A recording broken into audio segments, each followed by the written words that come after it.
That was So Say We All in casting. So I am moderating this year. My name is Kevin Graizer. I was a science advisor on Battlestar Galactica, but I decided to moderate, and you know why?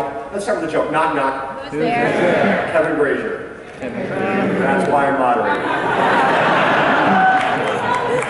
So let's just jump into things. You know her as Dualla. Ladies and gentlemen, Kandyse McClure.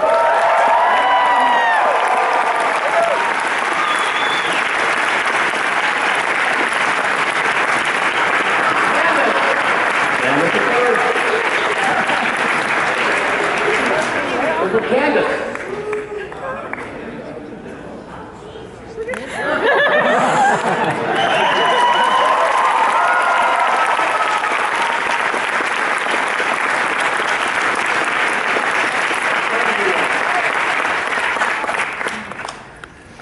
Next up, known as Captain Apollo in the original, you know him as Zarek in the reimagined Battlestar Galactica, Richard Hatch.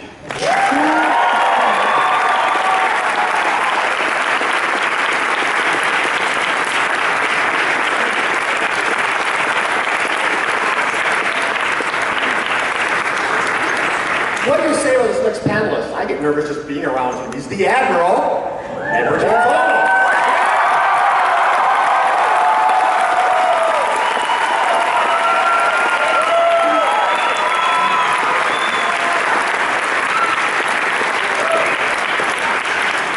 So as with the panels the past few years, I'm going to adopt the format we've had the past couple years, whereas I ask one, you to ask two or three. Make them good questions. Remember that the panelists have answered the same questions again and again and again. So come up with something new, and a couple things. I promise you, no hugs, no autographs, no gifts, and if you start a question in Act 2 of the 3rd episode of the 4th season, you look up the picture. No, you're getting the hook.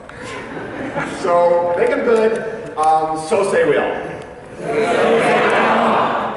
So as painful as this is, Battlestar Galactica has been off the air as long as it was on the air. I know. Now, and when it finished, we all got addicted to it. Everybody who worked on it got addicted. We all have withdrawal symptoms when it ended. Tell me about your withdrawal symptoms. Tell me about what you went through when this show was, and this amazing experience went off the air. Let's start with Kandyse. Who, me? Who you? The other one? No. My exit, as you should all probably know. If no one does know, you should probably get up and leave right now. Was slightly traumatic for everyone, myself included.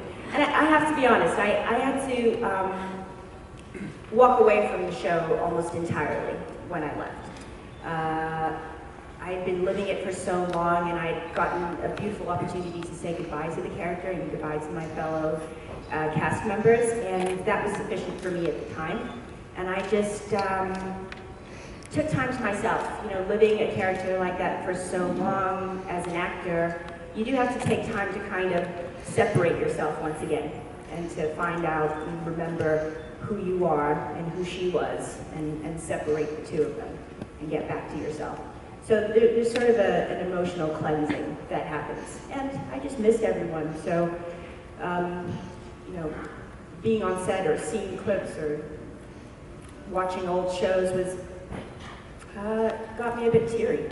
Because I knew I wasn't going to be there for the final moments, you know, that final day that they called wrap. And it hurt my heart a little bit. So I went on a BSG vacation and watched a lot of Family Guy.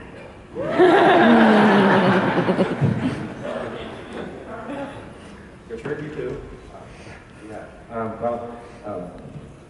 For me, it was really emotional, I would say, because you know, you're sitting here in the launch tube and you're getting ready to be flushed out into space, and it's also the final moment that, you know, I'm on the show.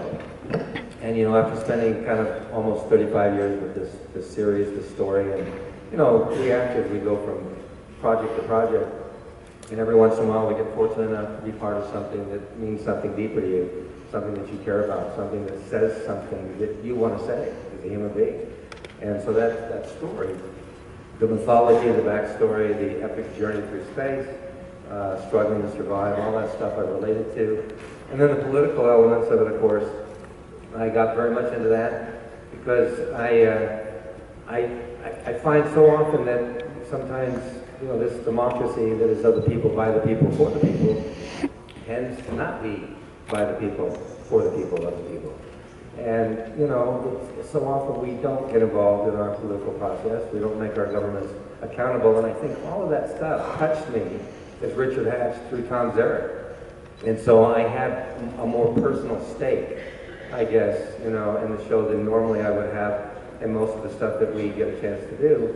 So it really, that show affected me on a deep level, and I'm sure many of you could say the same thing in whatever way the show touched you. So leading the show is more than just leading a show. It's leading a family. Number one, we actors go from project to project. Very rarely are we in one place long enough to really bond and become a family. Or if we do, we have to move on very quickly.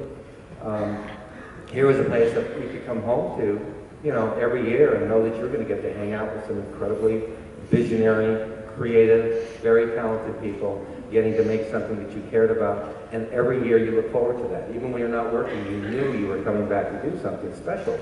So for me, as an actor, it was just a very, very, very powerful, enriching, heartfelt experience that I had with Battlestar. So that final episode, you know, I have to tell you, even though it's acting, we actors are affected by what happens to our characters, you know. It really touches us deeply. And I got to tell you, that was a very powerful moment. And just the reality of knowing this is your final moment. And it kind of struck me on so many different levels, because again, Tom Zarek's leaving, but also Richard Hatch is leaving. So it was kind of devastating for me. I had to really struggle with that and deal with that. And I can only say that it left me in a place where it's like once you touch love, real love, you want it again, right? Once you touch another individual and feel the impact of letting somebody in and really having that kind of connection, once you have that experience as an actor, you are now hungry for more. And so it's been a search to really go out and look for something that meaningful. And what it's really come down to for me, and it's really empowering, is no longer to be looking for it, waiting for it, but to get busy creating it and putting together, doing what you can in that moment to develop things that make you feel that alive, that communicate something that means something to you and that you feel would be powerful for the audience. So for me, I spent the last 4 or 5 years developing new properties, new projects, directing, writing, and like so many other actors up here, putting something together that you can really put your heart and soul into. So for me, you know, this Battlestar experience has been powerful, transforming, and I'm hoping, because I just think this story is too powerful. It has nothing to do with me being in it again or it coming back for me. I would love to see the story go on in some way.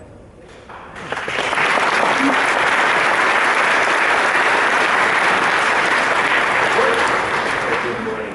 Good morning.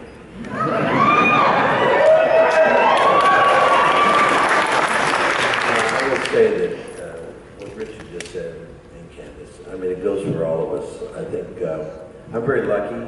I'm 66. I know I look good. I'm 66.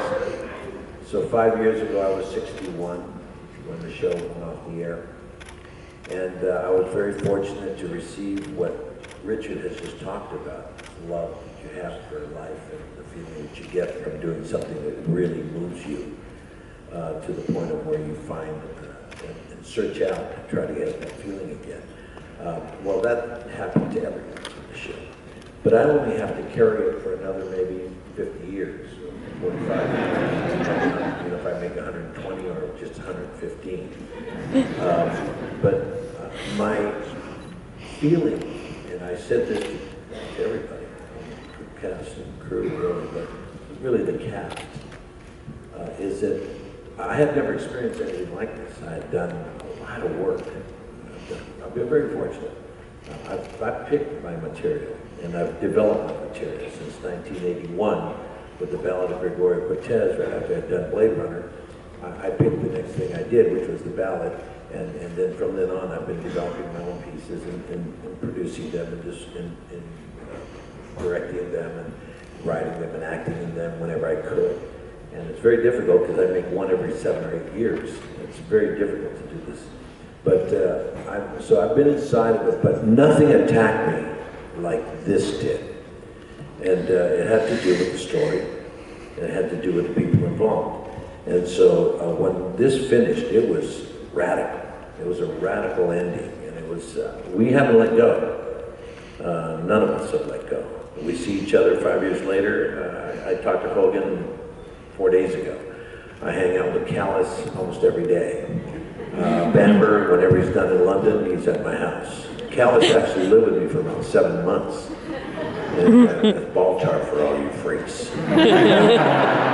I live with Baltar. Along with his wife and his 2 kids, 3 kids, you know. But it's been a real difficult journey because, like I said, I'm 66. I finished at 61. But a lot of these kids were like in their 20s. You know, they started, and this was the first thing they were doing. And oh my God, I just shook my head and said, man, this is going to be a long life for you. You know, I talked to Katie the other day, and Zakroff was like one of the ones that went, hey man, I want to get on with my life, you know.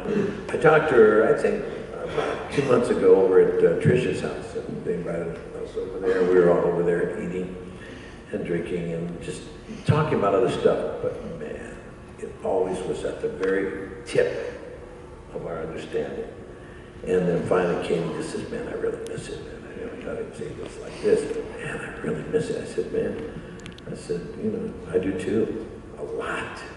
As much as any fan, as much as any one of you guys have to, I know how many of you have watched the show over and over and over and over. You live by it, man, you know, and so do we, in our minds, you know, and in every day of our lives. We'll never get over it. I don't want to. I've learned to live with it, and I want to live with it for the rest of my life, knowing that at least for 5 years of my life, I did something on television that was worthwhile spending the time doing. And not that I didn't do great things, and you know, American Family was a great thing on PBS. I really appreciated it. Miami Vice, well, that you could take it or leave it. I don't know exactly what that was, other than a great big fashion show.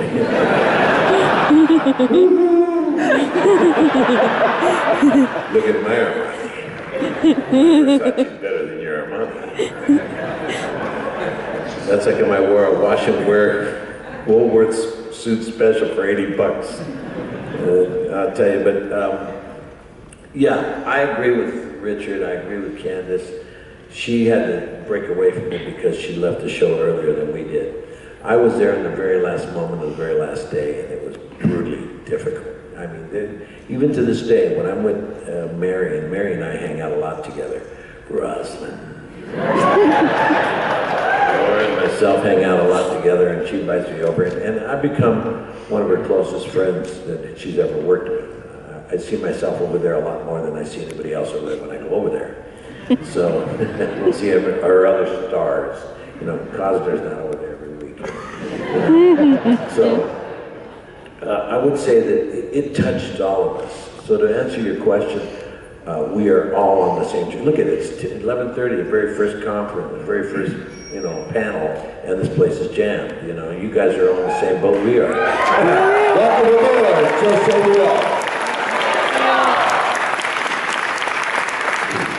So this is kind of a follow-up to that, at the final cast and crew event when they showed Daybreak, Ron Moore took the stage beforehand and he said, this has been a great ride, and for those of you for whom this is the first job in the industry, I'm sorry, because it doesn't get any better than this. So it's safe to assume you agree with that. Oh man, that's what I'm talking about. I mean, can you imagine being like, you know, 28, 29 years old, you've done 5 years on Battlestar Galactica, and now you're gonna go on with the rest of your life? Good luck, it took me fucking 40 years.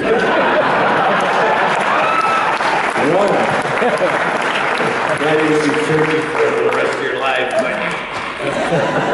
Yeah, thanks for that. You're welcome. Let's take one from you. Do we have, well, we have 2 lines. First one to the side. Make it a good one, no pressure. Hello, it's an honor to be in the same room as you and every other fan here. My question is there any philosophical lesson that you learned from the show that you felt you were able to apply to your everyday life? Is there any philosophical lesson from the show you apply to your everyday life?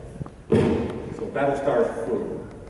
Have you applied the lessons? The Tao of DST. Yes, the Tao of Battlestar. Well, there were certainly many, you know, as Eddie was saying, I was quite young when I first started the show. I was 23 and a very young actor, and I grew up not only as a young woman, but also as an artist under the tutelage of people like Edward James Olmos and Mary McDonald. So it was a profound experience. Playing Dualla had its psychological pitfalls that I had to grow and learn through. But you know, the process of becoming a whole person on camera, surrounded by other artists, was a unique one and quite a privileged one. And one thing I'll always remember is the expression of a unique voice. That everyone has something to contribute, everyone plays a part.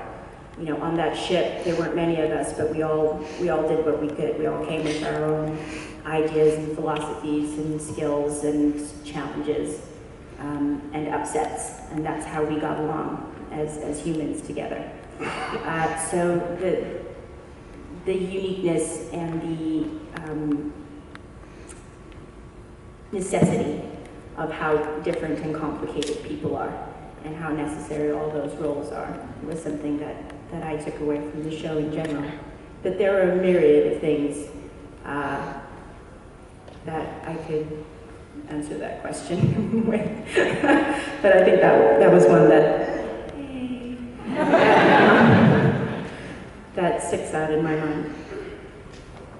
Yeah, I think when you're in a premise like that, post-apocalyptic, you know, end of the world type of thing, you know, and we see it in so much of literature, you know, so many authors explore, you know, the end of the world, the end of this, the end of that.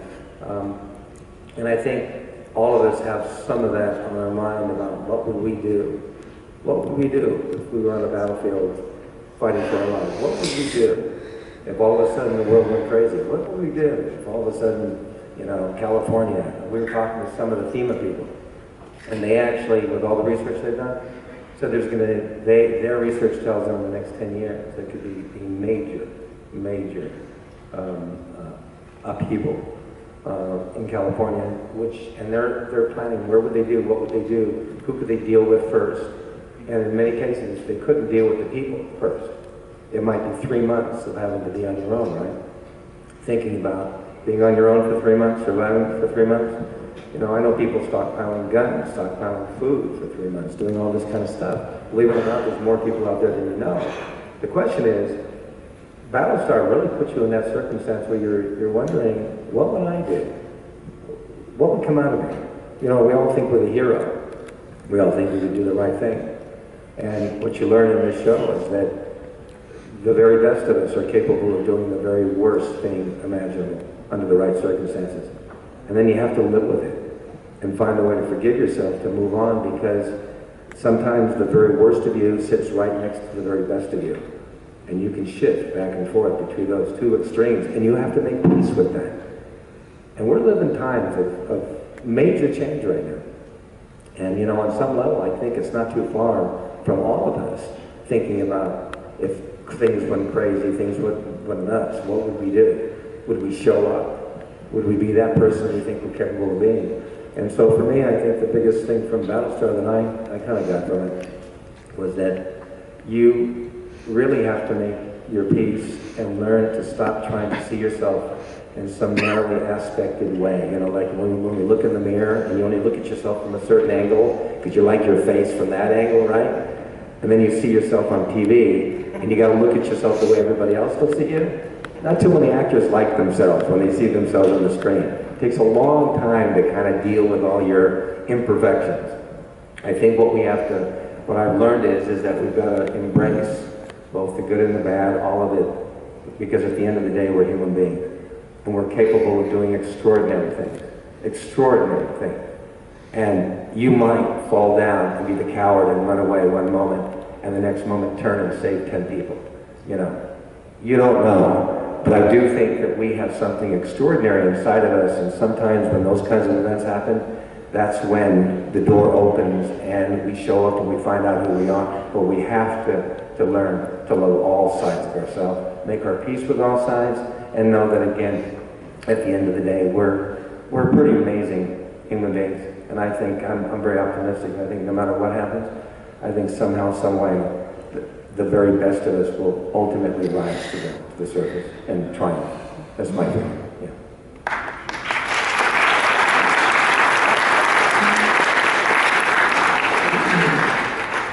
Knowing that the question was, what do we take from the show's values? I think what Richard and Kandyse both have really personified again, and I'm glad that I'm the last one to speak because I get a chance to hear them and augment what they're saying, because basically what Richard just said. I think every person that has really grown to appreciate this series is ready for that to happen. I think everybody went there. I think you all took the journey, and each one of you would say, wow, man, God almighty, I gotta see the next one to see if I can handle it. You know, because basically the end of the earth, as we know it, is what Richard's talking about.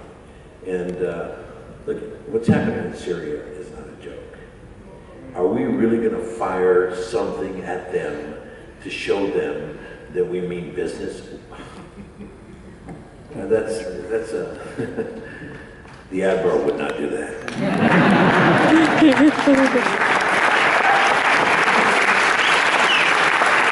And you know what it means? It means that immediately there will be a tremendous cyber attack that they will do on us. They're going to do it, and no matter what we do, but they're going to go after us. They're coming fast and coming furious. And we know it as, you know, the jihad. But basically, we're at war with ourselves. And this planet can't take it. All right? It's already suffering in an immense way. So what did I take from the show? The ability to comprehend and understand the future that's coming. Now you say, well, that's pretty negative. Not very optimistic, Ed. You're supposed to be, I'm optimistic. I'm the Admiral. Come on. I believe that we could make it even when we couldn't. I'm the one who said, we'll find Earth. Where? I don't know. I promised. I promised. Little did I know the Earth I was looking for was completely demolished already. We do. Yeah, thanks for that too.